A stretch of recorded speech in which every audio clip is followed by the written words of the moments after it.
السلام عليكم ورحمة الله وبركاته. إن الحمد لله نحمده ونستعينه ونستغفره ونعوذ بالله من شرور أنفسنا ومن سيئات أعمالنا من يهده الله فلا مضل له ومن يضلله فلا هادي له ونشهد أن لا إله إلا الله وحده لا شريك له وأشهد أن محمدا عبده ورسوله أما بعد فقد قال الله تعالى في كلامه الكريم والفرقان المجيد أعوذ بالله من الشيطان الرجيم يا أيها الذين آمنوا اتقوا الله حق تقاته ولا تموتن إلا وأنتم مسلمون. புகழ் அனைத்தும் அல்லாஹ் ஒருவனுக்கே. அல்ஹம்துலில்லாஹ். சத்திய தூதர் சன்மார்க்க போதகர் நபிகள் நாயகம் ஸல்லல்லாஹு அலைஹி வஸல்லம் அவர்கள் மீதும் அவர்களை பின்பற்றிய உத்தம சஹாபாக்கள், தாபீன்கள், தபௌ தாபீன்கள், குறிப்பாக இமாம்கள், இந்த உலகத்தில் வாழ்ந்து மரணிக்கக்கூடிய மூமினான ஆண்கள் பெண்கள் அனைவர்கள் மீதும் அல்லாஹுவின் சாந்தியும் கருணையும் என்றென்றும் உண்டாகட்டுமாக. பேரன்புமிக்க இஸ்லாமிய சகோதரர்களே, அல்லாஹுவின் நல்லடியார்களே, இன்றைய ஹுத்பாவின் சிந்தனையிலே எதிரிகளின் சூழ்ச்சியை முறையடிப்பது எப்படி என்கின்ற ஒரு தலைப்பு தெரிவு செய்யப்பட்டிருக்கின்றது. இந்த உலகத்திலே ஐரோப்பாவாக இருக்கலாம், ஆப்பிரிக்காவாக இருக்கலாம், நாம் வாழக்கூடிய ஆசியாவாக இருக்கலாம், எந்த பகுதிகளிலெல்லாம் முஸ்லீம்கள் வாழுகின்றார்களோ அந்த பகுதியிலெல்லாம் முஸ்லீம்களுக்கு எதிரான சூழ்ச்சிகள், முஸ்லீம்களுக்கு எதிரான வன்முறை செயல்பாடுகள், முஸ்லீம்களுக்கு எதிராக இனவாத பிரச்சனைகள் அடிக்கடி நாளுக்கு நாள் அதிகரித்து வரக்கூடிய காட்சிகளை எல்லாம் நாம் பார்த்து வருகின்றோம். இது போன்ற சந்தர்ப்பங்களிலே முஸ்லீம்களில் ஒரு சிலர் என்ன நினைக்கின்றார்கள் என்று சொன்னால், அவர்களை போன்று நாமும் இருக்க வேண்டும், அவர்கள் எப்படி நடக்கின்றார்களோ அது போன்று நாமும் நடக்க வேண்டும், அவர்கள் நமக்கு எதிராக எப்படி சூழ்ச்சிகள் செய்கின்றார்களோ அது போன்று நாமும் சூழ்ச்சிகள் செய்ய வேண்டும் என்ற ரீதியிலே ஒரு சில முஸ்லீம்களையும் பார்க்கக்கூடியதாக இருக்கின்றது. சரியான ஒரு வழிகாட்டுதல் இல்லாத காரணத்தினால் இது போன்று கோபப்படுகின்றார்கள், இது போன்று ஆவேசப்படுகின்றார்கள். ஆனால் வாழ்க்கை நெறியாக ஏற்றிருக்கக்கூடிய இந்த இஸ்லாமிய மார்க்கத்தை பொறுத்த மட்டிலே எல்லா விடயங்களுக்கும் வழிகாட்டுதல் இருக்கின்றது. இந்த பிரச்சனைகளை பொறுத்த மட்டில் இது இன்றைக்கு நேற்று சந்திக்கக்கூடிய ஒரு பிரச்சனை கிடையாது. நாம் என்ன நினைக்கிறோம், இந்த பிரச்சனைகள் எல்லாம் இன்றைக்கு எதிரிகள் மூலமாக வரக்கூடிய அத்துணை பிரச்சனைகளும் நாம் இன்றைக்கு புதிதாக சந்திக்கின்றோம் என்று நாம் நினைக்கிறோம். ஆனால் இது இன்றைக்கு நேற்று உருவாக்கப்பட்ட பிரச்சனைகள் அல்ல. ஆரம்ப காலம் முதல் இந்த இஸ்லாத்தை சொல்வதற்காக வேண்டி, இந்த சத்திய கொள்கையை சொல்வதற்காக வேண்டி, இந்த பூமியில ஏகத்துவ ஜோதியை பொழிய வேண்டும் என்பதற்காக வேண்டி இந்த உலகத்திற்கு அனுப்பப்பட்ட நபிமார்கள் இந்த சத்தியத்தை சொல்லும் போது அத்துணை நபிமார்களும் சந்தித்த ஒரு பிரச்சனை. மார்க்கத்தை எடுத்து சொல்லும் போது, இஸ்லாத்தை எடுத்து சொல்லும் போது, இந்த தூய்மையான கொள்கையை எடுத்து சொல்லும் போது அனைத்து நபிமார்களும் இந்த பிரச்சனையை சந்தித்திருக்கின்றார்கள். எந்த அளவுக்குன்னு கேட்டா, நபிகள் நாயகத்தை எடுத்து பாருங்க, அல்லாஹ்வுடைய தூதருடைய வாழ்க்கையை கொஞ்சம் படிச்சு பாருங்க. அவர்கள் வாழக்கூடிய அந்த காலகட்டத்திலே அவர்களுக்கு எதிராக எதிரிகள் இருந்தார்களா இல்லையா? நபிகள் நாயகத்துக்கு எதிராக களமிறங்கினார்களா இல்லையா? அந்த காலகட்டத்திலே நபிகள் நாயகத்தை அடித்தார்கள், உதைத்தார்கள், ஊர் நீக்கம் செய்தார்கள், நபிகள் நாயகத்தை எதிர்த்து போராடினார்கள். அப்ப அன்று தொடக்கம் இன்று வரை கியாமத் நாள் வரை காட்டியும் இந்த பிரச்சனை இருந்து கொண்டேதான் இருக்கும். ஆனால் நாம பெறக்கூடிய பாடம் என்ன தெரியுமா? அன்றைக்கு நபிகள் நாயகம் ஸல்லல்லாஹு அலைஹி வஸல்லம் அவர்கள் இந்த பிரச்சனையை சந்தித்தார்களே, சந்திக்கும் போது எப்படி அதை அணுகினார்கள், அந்த பிரச்சனைகள் வரும்போது எதிரிகளோடு வாழுகின்ற சந்தர்ப்பத்தில், பெரும்பான்மை மக்களோடு வாழுகின்ற அந்த காலகட்டத்தில் அல்லாஹ்வுடைய தூதருக்கு நம்மை விட அதிகமாக பிரச்சனைகள் வந்திருக்கின்றது. அந்த காலகட்டத்தில் எல்லாம் அல்லாஹ்வுடைய தூதர் எப்படி நடந்து கொண்டார்கள் என்பதைத்தான் தங்களுடைய வாழ்க்கையில ஒரு பாடமாக எடுத்துக்கொள்ள வேண்டும். இது போன்று பிரச்சனைகள் வருகின்ற சந்தர்ப்பத்தில் நாம எப்படி நடந்து கொள்ள வேண்டும், எந்த முறையில் அணுக வேண்டும் என்பதெல்லாம் அல்லாஹ்வுடைய தூதரிடத்திலே நமக்கு ஒரு முன்மாதிரியாக இருக்கின்றது. அல்லாஹ் கூட திருமறையில சொல்லும் போது ஃபமஹிலில் காஃபிரீன அம்ஹில்ஹும் ருவைதா, அல்லாஹ் தஆலா சொல்லி காண்பிக்கின்றான், எதிரிகள் சூழ்ச்சிகள் செய்கின்றார்கள், அந்த எதிரிகள் செய்யக்கூடிய சூழ்ச்சிக்காக வேண்டி நாம ஆவேசப்பட வேண்டிய அவசியம் கிடையாது, நாம கோபப்பட வேண்டிய அவசியம் கிடையாது. அல்லாஹ் என்ன சொல்லி காமிக்கிறான், அந்த காஃபிர்களை அந்த எதிரிகளை சிறிது காலம் கொஞ்சம் அவகாசம் கொடுங்க, என்னிடத்துல ஒப்படைங்க, அவர்களை நீங்கள் பார்க்க வேண்டிய அவசியம் கிடையாது. ஃபமஹிலில் காஃபிரீன அம்ஹில்ஹும் ருவைதா, அவர்களை என்னிடத்துல ஒப்படைங்கள், கொஞ்ச காலம் பொறுமையாயிருங்க, அவர்களை நான் பார்த்துக் கொள்கின்றேன் என்று சொல்லி அல்லாஹ் தஆலா சொல்லி காண்பிக்கின்றான். இந்த உலகத்திலே அல்லாஹ்வுடைய உதவி இல்லாமல் எந்த ஒன்றையுமே சாதிக்க முடியாது. இந்த உலகத்திலே முஸ்லிம்களாக இருக்கக்கூடிய நாம், நமக்கு எவ்வளவு தான் படபலம் இருந்தாலும் சரி, பணபலம் இருந்தாலும் சரி, படைபலம் இருந்தாலும் சரி, ஆட்சி அதிகாரம் இருந்தாலும் சரி, நாம எதிரிகளை சந்திக்கும் போது நமக்கு எவ்வளவு அதிகாரம் இருந்தாலும் அல்லாஹ்வுடைய உதவி இல்லைன்னு வைங்க, கடுகளவு கூட அவர்களை அசைத்து பார்க்க முடியாது, அவர்களை தொட்டு பார்க்க முடியாது. அதே போன்று அந்த எதிரிகளிடத்திலே அவர்களுக்கு ஆட்சி அதிகாரம் இருக்கின்றது, பணபலம் இருக்கின்றது, படைபலம் இருக்கின்றது, ஆயுத பலங்கள் இருக்கின்றது, எவ்வளவு பலம் இருந்தாலும் அல்லாஹ்வுடைய உதவி இல்லாமல் அவர்களுக்கும் இந்த உலகத்திலே எதையுமே சாதிக்க முடியாது, நம்மை அசைத்து பார்க்க முடியாது, நம்மை ஆட்டி பார்க்க முடியாது. இதுதான் அல்லாஹ்வுடைய நியதியாக இருக்கின்றது. அப்படி என்று சொன்னால், இந்த உலகத்திலே நான் வாழ வேண்டும் என்று சொன்னால், இந்த உலகத்திலே சந்தோஷமாக நிம்மதியாக நீங்கள் வாழ வேண்டும் என்று சொன்னால் கண்டிப்பாக அல்லாஹ்வுடைய உதவி தேவைப்படுகின்றது. அந்த அல்லாஹ்வுடைய உதவியை நாம் பெற்றுக்கொள்ள வேண்டும். இதைத்தான் அல்லாஹ் ரப்புல் ஆலமீன் சொல்லி காண்பிக்கின்றான், இன் தன்சுருல்லாஹ், நீங்கள் அல்லாஹ்வுக்கு உதவி செய்யுங்கள்.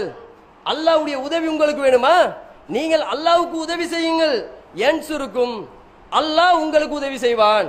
அல்லாஹ் என்ன சொல்லி காமிக்கிறான், அல்லாஹ்வுடைய உதவியை நீங்கள் எதிர்பார்க்கின்றீர்களா, அல்லாஹ்வுடைய உதவி உங்களுக்கு தேவையா, நீங்கள் அல்லாஹ்வுக்கு உதவி செய்ய வேண்டும்.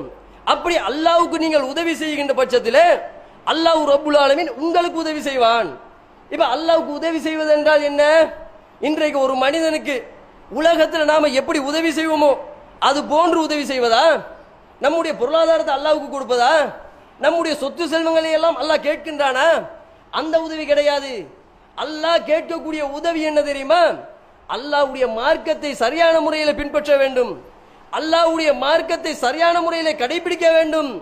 எந்த பாதையில் நாம சென்றால் நாளை மறுமையில வெற்றி கிடைக்குமோ அப்படிப்பட்ட சத்திய பாதையிலே நாம பயணிக்க வேண்டும். அப்போதுதான் அல்லாஹ்வுடைய உதவி நமக்கு கிடைக்கும். அப்படி நாம சென்றோம்னு சொன்னால் வாயு சப்பித்து அக்குதாமக்கும், அல்லாஹ் தஆலா நம்முடைய பாதங்களை உறுதிப்படுத்துவான். காஃபிர்களுக்கு மத்தியிலே, எதிரிகளுடைய சூழ்ச்சிகளுக்கு மத்தியிலே நம்முடைய பாதங்களை அல்லாஹ் ரப்புல் ஆலமீன் பலப்படுத்துவான், உறுதிப்படுத்துவான். அல்லாஹ் தஆலா இந்த வசனத்தை ஏன் சொல்லி காமிக்கிறான், இன்றைக்கு கூட நம்ம பார்க்கலாம், இன்றைக்கு கூட சிலருக்கு எதிரிகளை பார்த்தாலே நடுக்கம் ஏற்படுது, இன்றைக்கு இனவாதிகளை பார்த்தாலே நடுக்கம் ஏற்படுது, பார்க்கிறோமா இல்லையா? சில பேர் எப்படி சொன்னா, ஈமானை இழந்து கூட எதிரிகளுக்காக வேண்டி ஈமானை இழக்கக்கூடிய சில காட்சிகளை கூட அன்றாட வாழ்க்கையில் நம்ம பார்த்து வருகின்றோம். அன்பார்ந்தவர்களே, வாயு சப்பித்து அக்குதாமக்கும், உங்களுடைய பாதங்கள் உறுதிப்படுத்த வேண்டுமா, எதிரிகளுக்கு மத்தியிலே நடுக்கம் இல்லாமல் இருக்க வேண்டுமா, எதிரிகளுக்கு மத்தியில ஆட்டம் காணாமல் இருக்க வேண்டுமா, அல்லாஹ் என்ன சொல்லி காமிக்கிறான், நீங்கள் அல்லாஹ்வுக்கு உதவி செய்ய வேண்டும். காஃபிர்கள் என்றாலே எப்படித்தான் இருப்பார்கள், அவர்களுக்கு இந்த வாழ்க்கை என்பது ஒரு நிரந்தரமான வாழ்க்கை, அவர்கள் மறுமையை நம்பாதவர்கள், அவர்கள் மனுஷரை நம்பாதவர்கள், அவர்கள் அல்லாஹ்வை ஈமான் கொள்ளாதவர்கள், அவர்களுடைய வாழ்க்கை இந்த உலகத்தில் எப்படி இருக்கும், அவர்கள் இந்த வாழ்க்கையை நிரந்தரமாக நினைக்கின்றார்கள். எனவே இந்த வாழ்க்கையில அவர்கள் நினைத்த பிரகாரம் வாழ்வார்கள். ஆனால் நாங்களோ அல்லாஹ்வை நம்பக்கூடியவர்கள், நாங்களோ மறுமையை நம்பக்கூடியவர்கள். நம்முடைய வாழ்க்கை எப்படி அமையணும், அந்த மார்க்கத்தின் அடிப்படையில், அல்லாஹ் சொன்னதின் அடிப்படையில் நாம் நம்முடைய வாழ்க்கையை அமைத்துக் கொள்ள வேண்டும். ஆக அன்பார்ந்தவர்களே, அதே போல மூமின்களை பார்த்து அல்லாஹ் ஒரு வசனத்தை சொல்லி காமிக்கிறான், வகான ஹக்கன் அலைனா நஸ்ருல் மூமினீன். அல்லாஹ் தஆலா சொல்லி காமிக்கிறான், மூமின்களை பார்த்து சொல்றான். நாம லேபிள் ஒட்டப்பட்ட முஸ்லிமை பார்த்து அல்லாஹ் சொல்லல. இன்றைக்கு நம்முடைய பார்வையில, நம்முடைய மனக்கண்ணுக்கு முன்னாடி கொண்டு வந்து பாருங்க, மூமின்கள் என்று சொன்னால் நாம யார சொல்லுவோம்? 2 வக்து வந்து இமாம பின்பற்றி தொழுகிறாருன்னு சொன்னா இவர் ஒரு மூமின். நம்முடைய பார்வையில் இருக்கக்கூடிய மூமின்கள் பரம்பரை முஸ்லிமாக இருந்தால் இவர் ஒரு மூமின். வாழையடி வாழையாக இஸ்லாத்தில் இருந்தால் இவர் ஒரு மூமின். இப்படித்தான் நாம பட்டியல் போடுவோம். அல்லாஹ்வுடைய பார்வையில் யார் மூமினோ, அல்லாஹ்விடத்தில் யார் மூமினோ, அந்த மூமினை பார்த்து அல்லாஹ் தஆலா சொல்லி காண்பிக்கின்றான், வகான ஹக்கன் அலைனா நஸ்ருல் மூமினீன். நீங்கள் மூமின்களாக இருப்பீர்கள் என்று சொன்னால் அல்லாஹ் தஆலா சொல்லி காமிக்கிறான், அவர்களுக்கு வந்து நான் உதவி பண்ணுவேன், மூமின்களுக்கு நான் உதவி செய்வேன், என் மீது நான் கடமையாக்கி கொண்டேன் மூமின்களுக்கு உதவி செய்வதை என்று சொல்லி அல்லாஹ் தஆலா சொல்லி காண்பிக்கின்றான். மூமின் என்று சொன்னால் நம்முடைய ஆழ் மனதிலே ஆழமாக இறை நம்பிக்கை பதிந்திருக்க வேண்டும், ஈமானுடைய அம்சங்கள் பதிந்திருக்க வேண்டும், முழுமையாக நம்பிக்கை கொண்டிருக்க வேண்டும். ஈமானுக்கு மாற்றமாக ஈமானிலே கடுகளவு கூட ஆட்டம் காணுகின்ற விதத்திலே நம்மிடத்தில் செயல்பாடுகள் இருக்கக்கூடாது. இப்படி இருந்தால் தான் மூமின். இன்றைக்கு நாம மூமினா இருக்கிறோமா? நம்முடைய வாழ்க்கையை கொஞ்சம் உரசி பார்ப்போம். நம்முடைய செயல்பாடுகள், நம்முடைய பேச்சுக்கள், நம்முடைய குணங்கள், நம்முடைய அனைத்து நம்முடைய வாழ்க்கை வழிபாடு எல்லாத்தையும் சிந்திச்சு பாருங்க. மூமினிடத்தில் வெளிப்படக்கூடிய அம்சங்கள் வெளிப்படுகின்றதா? கிடையாது. இப்படி இருந்தால் நமக்கு அல்லாஹ்விடத்தில் உதவி கிடைக்குமா? அல்லாஹ்விடத்தில் வெற்றி கிடைக்குமா? எதிரிகளுடைய சூழ்ச்சிகளை எல்லாம் முறையடிக்க முடியுமா? ஒரு காலத்திலுமே முடியாது. எனவே நம்முடைய வாழ்க்கையை சீர்திருத்திக் கொள்ள வேண்டும், மூமின்களாக மாற வேண்டும். அந்த நேரத்தில் தான் நமக்கு வெற்றி கிடைக்கும். அதே போல அல்லாஹ் தஆலா மேலும் சொல்லி காமிக்கிறான், இந்த உலகத்தில் இருக்கக்கூடிய எதிரிகளுடைய உள்ளங்களை பற்றி அல்லாஹ் சொல்லி காமிக்கிறான். எல்லா சூழ்ச்சிகளையும் அறிந்த, எல்லா உள்ளங்களையும் அறிந்த படைத்த ரப்புல் ஆலமீன் அல்லாஹ் என்ன சொல்லி காமிக்கிறான்னு கேட்டா, வல்லதீன கஃபரு பஅதுஹும் அவ்லியாஉ பால். அல்லாஹ் தஆலா சொல்லி காண்பிக்கின்றான், எதிரிகளுடைய உள்ளங்கள், காஃபிர்களுடைய உள்ளங்கள் எப்படி இருக்கும் தெரியுமா? எல்லாத்துடைய உள்ளமும் ஒரே மாதிரி தான் இருக்கும். எல்லாத்துடைய உள்ளமும் ஒரே மாதிரி இருக்கும். முஸ்லிம்கள் என்று சொன்னால் அவர்களுடைய உள்ளங்கள் வந்து எப்படி இருக்கும்னு கேட்டா அவர்களுடைய ஈமானுக்கு ஏற்றவாறு இருக்கும். ஆனா காஃபிர்களுடைய உள்ளத்தை பத்தி அல்லாஹ் சொல்லும் போது அல்லாஹ் எப்படி சொல்லி காமிக்கிறா? அவர்களுக்குள்ளே, தங்களுக்குள்ளே அவர்கள் ஒத்துமையோடு இருப்பார்கள். முஸ்லிம்களை எதிர்க்க வேண்டும் என்று சொன்னால், முஸ்லிம்களுக்கு எதிராக சூழ்ச்சிகள் செய்ய வேண்டும் என்று சொன்னால் அவர்களுக்கு மத்தியிலே அவர்கள் ஒற்றுமையோடு இருப்பார்கள். ஆனா வெளிப்படையாக பார்க்கும் போது அவர்கள் பிளவுபட்டவர்களை போன்று தென்படும், பிரிஞ்சவங்கள மாதிரி தென்படும். உண்மையிலே அவர்களுக்குள்ளே பல பிரச்சனைகள் இருக்கும். ஆனாலும் கூட முஸ்லிம்களை எதிர்க்க ஆரம்பித்தார்கள் என்று சொன்னால், முஸ்லிம்களுக்கு எதிராக சூழ்ச்சிகளை ஆரம்பித்தார்கள் என்று சொன்னால் அவர்களுக்கு மத்தியிலே ஒற்றுமையை காண முடியும் என்று சொல்லி அல்லாஹ் தஆலா திருமறையிலே சொல்லி காண்பிக்கிறான். அதனால தான் உலக வரலாற்றை எடுத்து பாருங்க, யூதர்களுக்கும் கிறிஸ்துவர்களுக்கும் ஒரு காலத்திலேயுமே ஒற்றுமையாக இருந்ததே கிடையாது. வரலாற்றை படித்து பாருங்கள். ஆரம்ப காலகட்டத்திலே 19ஆம் நூற்றாண்டுக்கு முன்னாடி அந்த யூதர்களும் கிறிஸ்துவர்களும் ஒருத்தருக்கு ஒருத்தர் பகைமையோடு வாழ்ந்து கொண்டிருந்தார்கள், எதிரியோடு வாழ்ந்து கொண்டார்கள். இஸ்லாமிய ஆட்சிகள் எல்லாம் எப்போது கையோங்கியதோ, எப்போது வந்ததோ அந்த நேரத்திலே அந்த கிறிஸ்துவர்களும் யூதர்களும் ஒன்று சேர ஆரம்பித்தார்கள். முஸ்லிம்களை எதிர்க்க வேண்டும் என்பதற்காக வேண்டி, இஸ்லாத்தை எதிர்க்க வேண்டும் என்பதற்காக வேண்டி, இந்த சத்திய கொள்கையை புதைக்க வேண்டும் என்பதற்காக வேண்டி. யூதர்களுடைய பிறப்பிடம் எங்க தெரியுமா? ஜோர்தான், பலஸ்தீன், எகிப்து, இதுதான் அந்த யூதர்களுடைய பிறப்பிடம். ஆனால் அவர்கள் கடைசிக்கு மதீனாவுக்கு எப்படி வந்தார்கள்? அவர்களுக்கும் யூதர்களுக்கும் மதீனாவுக்கும் எந்தவித தொடர்பும் கிடையாது. எதுக்காக வேண்டி வந்தார்கள்? எப்போதெல்லாம் அந்த கிறிஸ்துவர்கள் அந்த எகிப்தை ஆண்டார்களோ, எப்போதெல்லாம் அந்த ஜோர்தானை ஆட்சி கொண்டார்களோ, அந்த காலகட்டத்திலே இந்த கிறிஸ்துவர்களோடு நமக்கு வாழ முடியாது, வாழ்ந்தால் இந்த பூமியிலே எம்மை இழிவுபடுத்துவார்கள், எம்மை கேவலப்படுத்துவார்கள் என்பதற்காக வேண்டி நாடுகளை எல்லாம் விட்டு துறந்து ஓடோடி மதீனாவுக்குள்ளே வந்து 2 மலைகளுக்கு மத்தியிலே இருக்கக்கூடிய அந்த குன்றுக்குள்ளே தஞ்சம் பெற்றவர்கள் தான் இந்த யூதர்கள். இல்லை என்று சொன்னால் அந்த யூதர்களுக்கும் அந்த மதீனாவுக்கும் எந்த சம்பந்தமும் கிடையாது. அப்படி பார்க்கும்போது அந்த கிறிஸ்துவர்களும் யூதர்களும் என்ன பண்ணார்கள்? 19ஆம் நூற்றாண்டுக்கு பின்னாடி இஸ்லாத்தினுடைய சாம்ராஜ்யம் வளர்ந்து கொண்டே செல்லுகின்ற சந்தர்ப்பத்திலே முஸ்லிம்களுக்கு எதிராக களமிறங்க வேண்டும் என்பதற்காக வேண்டி கை கோர்த்தார்கள். ஆனால் அல்லாஹ்வுடைய உதவியை நம்பிய நாங்கள் இதையெல்லாம் தவிடுபொடியாக்க வேண்டும் என்று சொன்னால், அவர்களுடைய சூழ்ச்சிகளை எல்லாம் இல்லாமல் ஆக்க வேண்டும் என்று சொன்னால் அல்லாஹ் எப்படி வாழ சொல்லுகின்றானோ, ஈமானோடு வாழ சொல்லுகின்றானோ, அந்த மாதிரி ஈமானோடு வாழ்ந்து அல்லாஹ்வுடைய உதவிகளை நாம பெற்றுக்கொள்ள வேண்டும். அதே போல நமக்கு அல்லாஹ்வுடைய உதவி கிடைக்க வேண்டும் என்று சொன்னால் நம்மிடத்தில் இருக்கக்கூடிய சில தன்மைகளை நாம மாற்றிக்கொள்ள வேண்டும். நம்முடைய வாழ்க்கையிலே சில மாற்றங்களை ஏற்படுத்த வேண்டும். அது என்ன மாற்றம்? பாவங்களை செய்வதை விட்டும் நாம தவிர்த்து கொள்ள வேண்டும். இப்படி இருக்கும் போதுதான் அல்லாஹ்வுடைய உதவி நமக்கு கிடைக்கும். இதுக்கு ஏராளமான வரலாற்று சான்றுகள் கூட நமக்கு பார்க்கலாம். எந்த அளவுக்குன்னு கேட்டா, உமர் ரலியல்லாஹு அவர்கள் கூட யுத்த களங்களுக்கு சஹாபாக்களை அனுப்பும் போது என்ன சொல்வார்கள் தெரியுமா? யா சஹாபி, என்னுடைய தோழர்களே,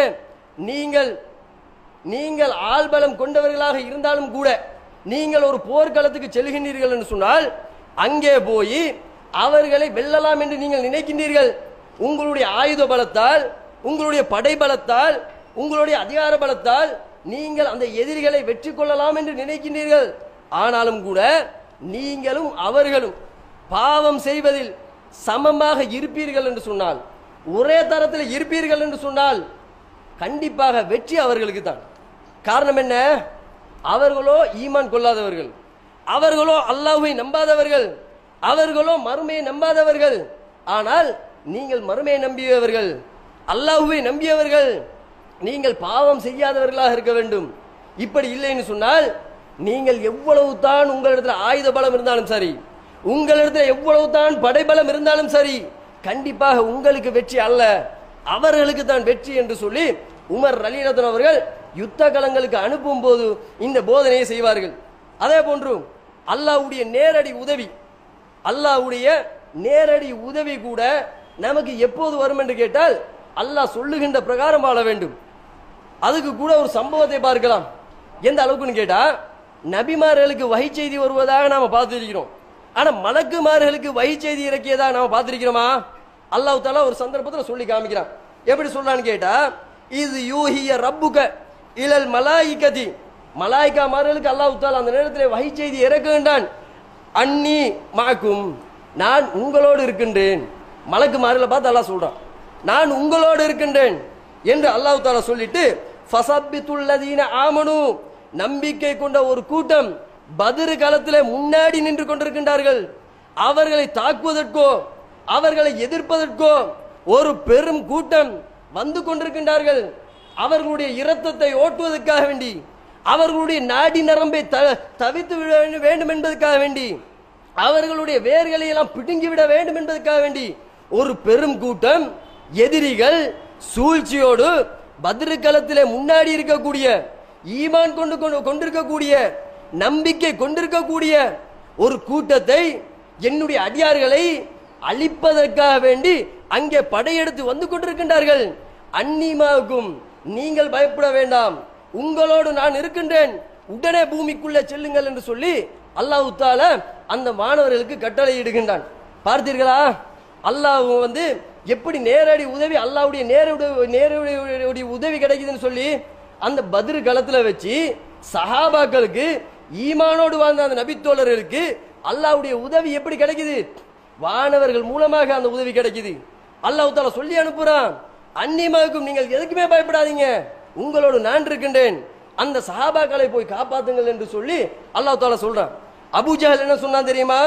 அபூஜஹல் சொன்னான், சஉல்கிய ஃபீ குலூபில்லதீன கஃபரு, அபூஜஹல் சொல்கின்றான், மூமின்களுடைய கழுத்தை நாங்கள் வெட்டுவோம், மூமின்களுடைய கழுத்தை நாம் வெட்டுவோம், ஃபௌகல் அனாகி, அதே போன்று அவர்களுடைய கைகளையும் நாம் வெட்டுவோம், ரேகை தெரியாத அளவுக்கு கைகளை வெட்டுவோம் என்று சொல்லி அபூஜஹல் சொல்லிக் கொண்டிருந்தான்.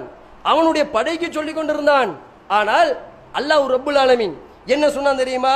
ஃபௌகல் அனாகி வத்ரிபு மின்ஹும் குல்லு பனான், அவர்களின் நாடி நரம்பு, அவர்களுடைய கை, முன் விரல் நுனி தெரியாத அளவுக்கு வெட்டி விட்டு வாருங்கள், அவர்களுடைய கையினுடைய விரலினுடைய நுனி கூட தெரியாத அளவுக்கு அவர்களுடைய கைகளை வெட்டுங்கள், அவர்களுடைய கழுத்தை வெட்டுங்கள் என்று சொல்லி அல்லாஹ் தஆலா வானவர்களுக்கு கட்டளை இடுகின்றான்.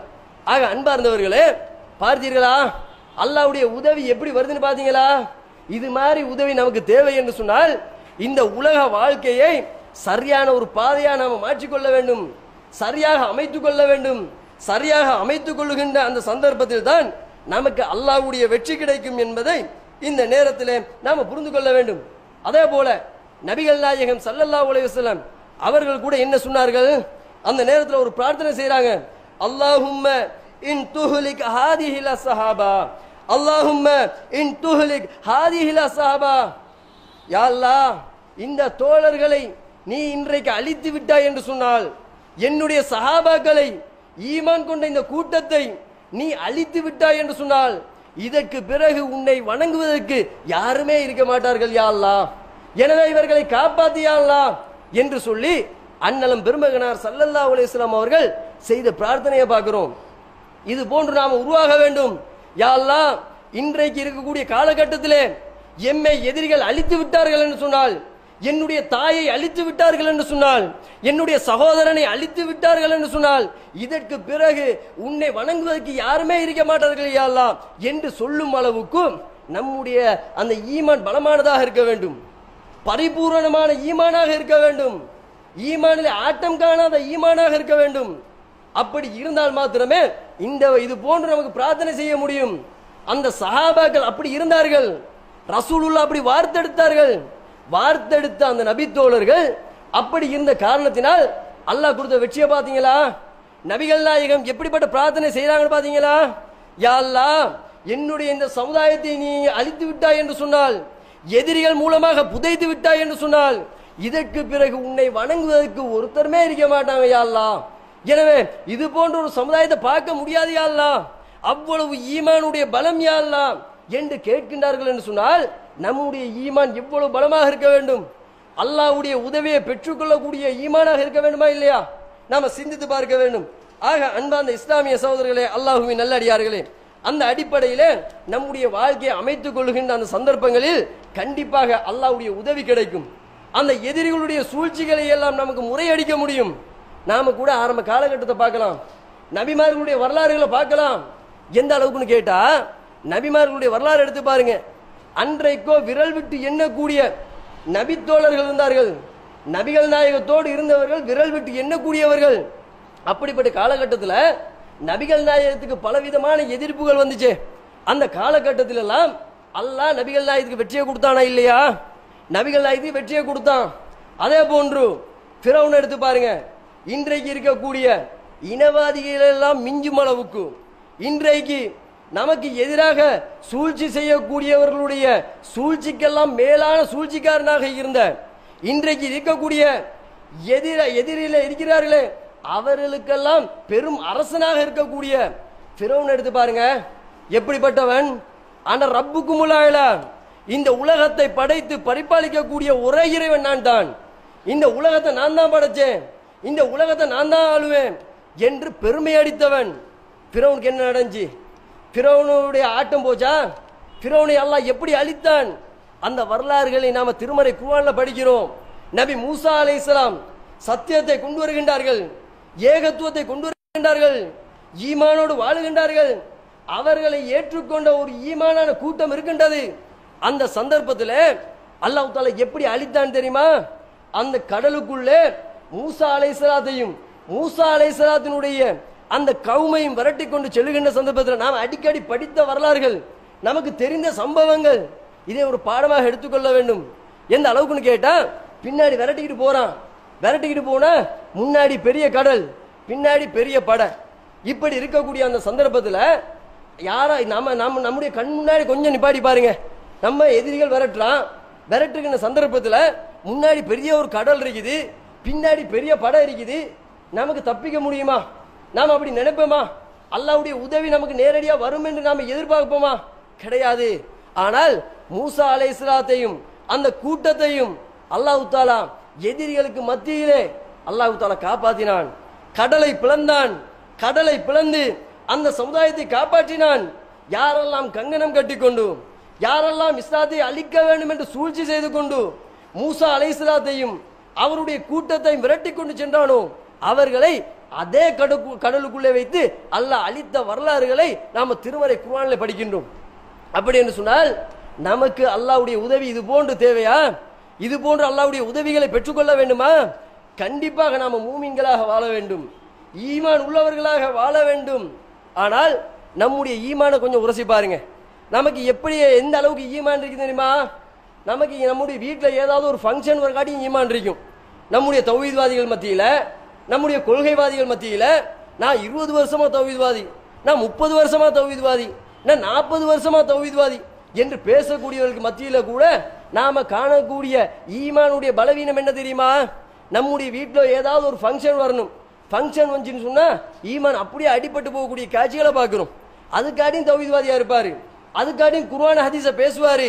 ஆனா வீட்டில் ஒரு திருமணம் வந்துருச்சுன்னு வைங்க, அந்த நேரத்தில் என்ன பண்றது? வரதட்சணை சாப்பாடா? அதுக்கு போய் தான் ஆக வேண்டும். பெண் வீட்டு சாப்பாடா? அதுக்கு கலந்து கொண்டு தான் ஆக வேண்டும். என்ன செய்ய? நாம போகலன்னு சொன்னா நம்முடைய உறவுகளை துண்டித்துக் கொள்ள வேண்டிய நிலைமைக்கு தள்ளப்படுவோம். நம்முடைய பெற்றோர்கள் பேச மாட்டார்கள், நம்முடைய உறவினர்கள் பேச மாட்டார்கள், நம்முடைய இரத்த பந்தங்கள் சேர்ந்து வாழ மாட்டார்கள். என்ன செய்ய என்று சொல்லி அவர்களுடைய ஈமானை நம்ம பார்க்கிறோமா இல்லையா? கொள்கைவாதிகளுடைய ஈமானை பார்க்கிறோமா இல்லையா? ஆக அன்பான இஸ்லாமிய சகோதரர்களே, இப்படிப்பட்டவர்கள் இப்படி இருக்கவே கூடாது. கொள்கைவாதிகள் இப்படி நடந்து கொள்ளவே கூடாது. நாம கொள்கையில் இருப்போம்னு சொன்னா, பரிபூர்ணமான ஈமானோடு வாழ்றோம்னு சொன்னா, நாம மார்க்கத்துக்கு முரணில்லாத காரியத்தில் நாம உறுதியாக இருக்க வேண்டும். மார்க்கத்துக்கு முரணாக எந்த ஒரு ஃபங்க்ஷன் வந்தாலும் அதுல கலந்து கொள்ளக்கூடாது. இப்படி இருந்தால் அல்லாஹ்வுடைய உதவி கிடைக்கும். இல்லை என்று சொன்னால் கண்டிப்பாக உதவி கிடைக்காது. அதே போல பாருங்க, அல்லாஹ் தஆலா ஒரு வாக்க கூட தர்றான். அல்லாஹ் வாக்கு தர்றான் நமக்கு. வஅதல்லாஹுல்லதீன ஆமனு, நீங்கள் மூமினாக இருந்தால். அல்லாஹ் மூமின்களுக்கு மாத்திரம் தான் வாக்கு தர்றான். லேபல் ஒட்டப்பட்ட முஸ்லிமுக்கு வாக்கு தரல.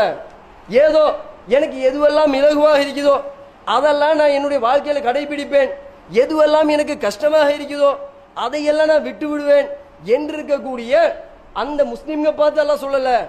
அல்லாஹ் யாரை பார்த்து சொல்றான்? மூமின்களை பார்த்து சொல்றான். நீங்கள் உண்மையான மூமின்களாக இருப்பீர்கள் என்று சொன்னால் அல்லாஹ் வாக்கு தருகின்றான். அல்லாஹ் வாக்கு தந்தான்னு சொன்னா மனிதனை போல மாறு செய்ய மாட்டான். இன்னல்லாஹ லா யுஹ்லிஃபுல் மியாத். அல்லாஹ் வாக்கு தந்தால் அதற்கு ஒருபோது மாற்றம் செய்ய மாட்டான். மனிதனாவது இன்றைக்கு வாக்கு தருவான், நாளைக்கு மாறு செய்வான். அது நிர்பந்தத்தின் அடிப்படையில் மாறு செஞ்சிருவான். ஆனா அல்லாஹ்வை பொறுத்த மட்டும் அல்லாஹ்வுக்கு எந்த ஒரு நிர்பந்தமும் கிடையாது. யாருமே நிர்பந்திக்க முடியாது, யாருமே கட்டளையிட முடியாது. அப்படிப்பட்ட ரப்புல் ஆலமீன் வாக்கு தந்தான்னு சொன்னால் கண்டிப்பாக நிறைவேற்றுவான். அதற்கு ஒரு காலத்திலே மாற்றம் செய்ய மாட்டான். அப்படிப்பட்ட அல்லாஹ் சொல்றான், நான் உங்களுக்கு வாக்கு தர்றேன், நீங்கள் மூமினாக இருக்க வேண்டும். மூமினாக இருந்து கொண்டு வா அமிலுஸ் ஸாலிஹா, நல்ல அமல்கள் புரிய வேண்டும், நல்ல அமல்கள் செய்ய வேண்டும். யார் நல்ல அமல்கள் செய்கின்றார்களோ லா யஸ்தக்லிஃபன்னஹும் ஃபில் அர்த், அவர்கள் தான் இந்த பூமியிலே கலீஃபாக்கள் என்று அல்லாஹ் சொல்லி காமிக்கிறான். யார் கலீஃபாக்கள்? யாரெல்லாம் அல்லாஹ்வை ஈமான் கொண்டு நம்பிக்கை கொண்டு நல்ல அமல்கள் புரிகின்றார்களோ அவர்கள் தான் இந்த பூமியிலே கலீஃபாக்கள். அவர்களை கலீஃபாக்கள் ஆக்குவேன் என்று சொல்லி அல்லாஹ் தஆலா திருமறையில சொல்லி காண்பிக்கின்றான். இப்ப சிந்திச்சு பாருங்க, நாமெல்லாம் கலீஃபாக்களா அல்லது இந்த பூமியிலே இழிவானவர்களா? இந்த பூமியிலே நாம கேவலப்படுத்தப்படக்கூடியவர்களா? சிந்தித்து பார்க்க வேண்டும். அல்லாஹ்வுடைய உதவி கிடைக்கவில்லை, நாங்கள் பரிபூர்ணமான ஈமானாக ஏற்றுக்கொள்ளவில்லை, ஈமானோடு நாம் வாழவில்லை. எனவே அல்லாஹ்வுடைய உதவி இன்றைக்கு இல்லாமல் இருந்து கொண்டிருக்கின்றது. அல்லாஹ் தஆலா அதை சொல்லிட்டு எப்படி சொல்றான்னு கேட்டா, கமஸ்தகலஃப அல்லதீன மின் கப்லிஹிம், இதுக்கு முன்னாடி எப்படி யூசுஃபுக்கு இந்த பூமியை கொடுத்தோமோ, யூசுப் நபிக்கு இந்த பூமியை நாம எப்படி கொடுத்தோமோ, அதே போன்று இதுக்கு முன்னாடி அந்த சுலைமான் நபிக்கு எப்படி இந்த பூமியை கொடுத்தோமோ, இதற்கு முன்னாடி அபூபக்கருக்கு எப்படி இந்த பூமியை கொடுத்தோமோ, இதுக்கு முன்னாடி அந்த உமருக்கு எப்படி ஹிலாஃபத்தை கொடுத்தோமோ, அது போன்று உங்களுக்கு வழங்க வேண்டுமா? நீங்கள் ஈமான் உள்ளவர்களாக இருக்க வேண்டும், நீங்கள் நம்பிக்கை கொண்டவர்களாக இருக்க வேண்டும், நீங்கள் நல்ல அமல்கள் புரியக்கூடியவர்களாக இருக்க வேண்டும் என்று சொல்லி அல்லாஹ் ரப்புல் ஆலமீன் இந்த வசனத்திலே சொல்லி காண்பிக்கிறான். சொல்லிவிட்டு அது மாத்திரமல்ல, அதுக்கு பிறகும் அல்லாஹ் சொல்லி காண்பிக்கிறான். எப்படின்னு கேட்டா, இந்த பூமியில நீங்கள் எப்படி வாழ்வீர்கள் தெரியுமா? ஈமான் கொண்டவர்களாக இருந்தால், நல்ல அமல்கள் புரியக்கூடியவர்களாக இருந்தால் இந்த பூமியில நீங்கள் எப்படி வாழ்வீர்கள் தெரியுமா? எந்தவித பயமும் இல்லாமல், எந்தவித அச்சமும் இல்லாமல், எவ்வளவு தான் எதிரிப்படை வந்தாலும் சரி, எவ்வளவு தான் அவர்கள் சூழ்ச்சிகள் செய்தாலும் சரி, நீங்கள் பயப்படாதவர்களாக இந்த பூமியிலே அதிகாரம் படைத்தவர்களாக நீங்கள் வாழ்வீர்கள் என்ற தகவலை அல்லாஹ் ரப்புல் ஆலமீன் திருமறை குர்ஆனிலே சொல்லி காண்பிக்கிறான். ஆக அன்பார்ந்த இஸ்லாமிய சகோதரர்களே, அப்படி என்று சொன்னால் நாங்கள் ஈமான் உள்ளவர்களாக மாற வேண்டும், நல்லமல்கள் புரியக்கூடியவர்களாக மாற வேண்டும். இப்படி இருக்கும் பட்சத்தில் அல்லாஹ்வுடைய வெற்றி நமக்கு கிடைக்கும் என்ற தகவலை நாம் புரிந்து கொள்ள வேண்டும். அதே போன்று அந்த சஹாபாக்களுக்கு எப்படியெல்லாம் அந்த எதிரிகள் பயந்தார்கள் என்று பாருங்க.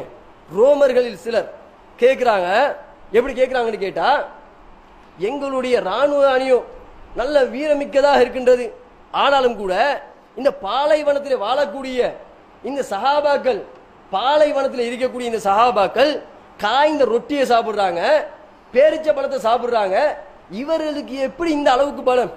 எங்களுடைய ராணுவத்தை வீழ்த்தும் அளவுக்கு இவர்களுக்கு ஏன் இந்த அளவுக்கு பலம் என்று சொல்லி ரோமர்களில் ஒருவர் கேட்கிறாரு. கேட்கின்ற சந்தர்ப்பத்தில் அதுல இருந்து ஒரு பதில் வரப்படுது, சொல்லப்படுது. எப்படி சொல்லப்படுதுன்னு கேட்டா, ஃபுர்சானுன் பின்னஹார் ருஹ்பானுன் பில்லை. அது காரணம் என்ன தெரியுமா? அவர்கள் காலையிலே நம்மோடு எப்படி போராடுகின்றார்கள் என்று சொன்னால், குதிரையிலே சிங்கத்தை போன்று அவர்கள் நம்மோடு போராடி கொண்டிருக்கின்றார்கள். ஆனால் இரவு நேரமாயினால் அவர்களை நான் போய் பார்த்தால் அவர்கள் அல்லாஹ்வை வணங்கி கொண்டிருக்கின்றார்கள், இரவு நேரத்தில் வணக்க வழிபாடுகளில் ஈடுபடுகின்றார்கள். ஆனால் எங்களுடைய ராணுவ வீரர்களோ களைப்பிலே தூங்கி கொண்டிருக்கின்றார்கள். மீண்டும் காலையிலே எந்தவித களைப்பும் இல்லாமல், எந்தவித பிரச்சனையும் இல்லாமல் மீண்டும் சிங்கத்தை போன்று வந்து எங்களோடு போராடி கொண்டிருக்கின்றார்கள். இதுதான் காரணம் என்று சொல்லி அந்த ராணுவ வீரர் ஒருத்தர் சொல்றாரு. அன்பார்ந்தவர்களே, பார்த்தீர்களா, அந்த சஹாபாக்களுடைய அந்த அச்சம் அந்த ரோமர்களுக்கு ஏற்படுவதற்குரிய காரணம் என்ன? அவர்கள் அதிகமாக நல்ல அமல்கள் செய்தார்கள், அல்லாஹ்வை நம்பிய சமுதாயமாக இருந்தார்கள். இந்த உலக வாழ்க்கையை மறந்து நாளை மறுமைக்காக வேண்டி வாழக்கூடிய ஒரு சமுதாயமாக இருந்தார்கள். அதற்காக வேண்டி அல்லாஹ் தஆலா கொடுத்த வெற்றி, அதற்காக வேண்டி அல்லாஹ் தஆலா கொடுத்த சிறப்பு என்பதை இந்த நேரத்தில் புரிந்து கொள்ள வேண்டும். அதே போன்று அல்லாஹ் தஆலா திருமறையில சொல்லி காமிக்கிறான், அல்லதீனஹும் யுமக்கன்னாஹும் ஃபில் அர்த், அவர்களை இந்த பூமியிலே ஆட்சியாளர்களாக நான் மாற்றுவேன். இந்த பூமியில நீங்கள் ஆட்சியாளர்களாக மாற வேண்டுமா? அல்லாஹ் தஆலா சொல்லி காமிக்கிறான், அகாமுஸ்ஸலா, அவர்கள் தொழுகையை நிலைநாட்டுறதுக்கு தயாரா? வஆத்து ஸகா, ஜகாத்தை கொடுப்பதற்கு தயாரா? அப்படி இருந்தார்கள் என்று சொன்னால் அவர்களை இந்த பூமியில ஆட்சியாளர்களாக நான் மாற்றுவதற்கு தயாராக இருக்கின்றேன் என்று சொல்லி அல்லாஹ் ரப்புல் ஆலமீன் சொல்லிட்டு, அவர்கள் நன்மையை ஏவுவதற்கு தயாரா, தீமையை தடுப்பதற்கு தயாரா? இப்படி இருந்தால் இந்த பூமியில ஆட்சியாளர்களாக மாறுவார்கள் என்ற தகவலையும் அல்லாஹ் ரப்புல் ஆலமீன் திருமறையிலே சொல்லி காண்பிக்கின்றான்.